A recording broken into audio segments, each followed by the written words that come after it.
திமுக அரசின் அதிகார துஷ்பிரயோகத்திற்கும் அரசியல் காழ்ப்புணர்ச்சிக்கும் உச்சநீதிமன்றமும் சென்னை உயர்நீதிமன்ற மதுரை கிளையும் இன்று தகுந்த பாடம் கற்பித்திருக்கிறார்கள். டெல்லி முதல் மதுரை வரை திமுகவின் மனசாட்சியை விட வேகமாக நீதியும் தர்மமும் திமுகவை துரத்தி கொண்டிருக்கின்றன என தமிழக பாஜகவின் முன்னாள் தலைவர் அண்ணாமலை தெரிவித்துள்ளார். இதுகுறித்து அண்ணாமலை வெளியிட்டுள்ள எக்ஸ் பதிவில், திமுக அரசின் அதிகார துஷ்பிரயோகத்திற்கும் அரசியல் காழ்ப்புணர்ச்சிக்கும் உச்சநீதிமன்றமும் சென்னை உயர்நீதிமன்ற மதுரை கிளையும் இன்று தகுந்த பாடம் கற்பித்திருக்கிறார்கள்.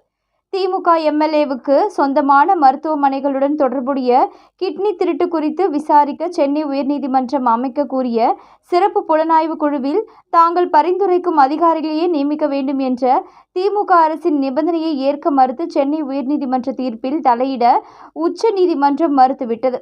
திமுக எம்எல்ஏவுக்கு எதிரான விசாரணை குழுவில் திமுக அரசு பரிந்துரைக்கும் அதிகாரிகளை நியமிக்க வேண்டும் என்ற திமுகவின் நிபந்தனை எவ்வளவு வெட்கக்கேடானது. பகுஜன் சமாஜ் கட்சி தலைவர் ஆம்ஸ்ட்ராங் கொலை வழக்கை சிபிஐக்கு மாற்றும் சென்னை உயர்நீதிமன்ற உத்தரவை எதிர்த்து உச்சநீதிமன்றத்தை அணுகிய திமுகவிற்கு அந்த வழக்கிலும் பின்னடைவே ஏற்பட்டுள்ளது. சென்னை உயர்நீதிமன்றம் பிறப்பித்த உத்தரவை தடை செய்ய உச்சநீதிமன்றம் மறுத்துவிட்டது. ஆம்ஸ்ட்ராங் கொலை வழக்கில் சிபிஐ விசாரணைக்கு திமுக அரசு ஏன் பயப்படுகிறது?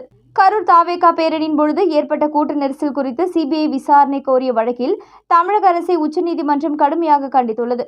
கரூர் கூட்ட நெரிசல் வழக்கு மதுரை பெஞ்சில் விசாரிக்கப்பட்டு வந்த நிலையில் சென்னை உயர்நீதிமன்றம் அதை எவ்வாறு விசாரித்தது என்று உச்சநீதிமன்றம் கேள்வி எழுப்பியிருந்தது. திருப்பரங்குன்றம் வழக்கில் பின்பற்றப்பட வேண்டிய நடைமுறைகளில் 2 உயர்நீதிமன்ற நீதிபதிகளின் மாறுபட்ட தீர்ப்புக்கு பிறகு 3வது நீதிபதியான நீதியரசர் விஜயகுமார் நீதியரசர் ஸ்ரீமதியின் கருத்துக்களுடன் உடன்பட்டு சிக்கந்தர் தர்காவில் விலங்குகளை பலியிடுவதை தடை செய்துள்ளனர். இந்த மலையை திருப்பரங்குன்றம் மலை என்றே தொடர்ந்து அழைக்க வேண்டும். ஒரே நாளில் டெல்லி முதல் மதுரை வரை திமுகவின் மனசாட்சியை விட வேகமாக நீதியும் தர்மமும் திமுகவை துரத்தி கொண்டிருக்கின்றன என தெரிவித்துள்ளார். மேலும் இதுபோன்ற முக்கிய செய்திகளை உடனுக்குடன் நீங்க தெரிஞ்சுக்கலாம். நியூஸ் இன்ஃபோ தமிழ் சேனலை சப்ஸ்கிரைப் பண்ணிக்கோங்க. உடனுக்குடன் அப்டேட்ஸ்க்கு பக்கத்தில் இருக்கக்கூடிய பெல் பட்டனையும் கிளிக் பண்ணிக்கோங்க.